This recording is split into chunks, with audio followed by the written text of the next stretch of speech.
భాద్రపద శుద్ధ విదియ నాడు ఎవరైతే చంద్రదర్శనం చేస్తారో వినాయక చవితి నాడు వాడు చంద్రుణ్ణి చూసినా కూడా దోషం ఉండదు అని చెప్పేసి మనకి స్కాంద పురాణం చెబుతూ ఉన్నదండి. మాసాదౌ పూర్వమేవత్వాం ఏ పశ్యంతి సదా జనాః చతుర్థ్యాం శుక్లపక్షస్య తేషాం దోషః న జాయతే అని చెప్పేసి వినాయకుడు చెప్పినటువంటిది. ఎవరైతే భాద్రపద శుక్లపక్షంలో మాసం మొదల్లోనే అంటే పాడ్యమి కానీ విధి కానీ అని ఉద్దేశం, కానీ విధియ నాడే చూడడం అనేది పూర్వం నుండి వస్తూ ఉన్నది. విధియ నాడు చంద్ర దర్శనం చేసినటువంటి వాళ్ళు చవితి నాడు చంద్రుణ్ణి చూసినా కూడా దోషం ఉండదు.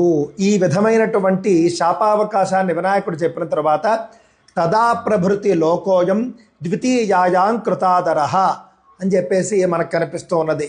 అంటే అప్పటి నుండి మాసాదౌ అని చెప్పినప్పటికీ కూడా విధియ నాడే లోకంలో చూస్తూ ఉన్నారు, విధియ నాడే చంద్రుని దర్శిస్తూ ఉన్నారు. తద్వారా చవితి నాడు చూసినా కూడా దోషం ఉండదు. వినాయక చవితి వ్రతం చేసుకుని సమంత కోపాఖ్యానం అన్నీ చేసినా కూడా విధియ నాడు మనం కనుక చంద్రుణ్ణి దర్శిస్తే చాలా మంచిది. ఈరోజు తప్పక చంద్ర దర్శనం చేయండి. స్వస్తి.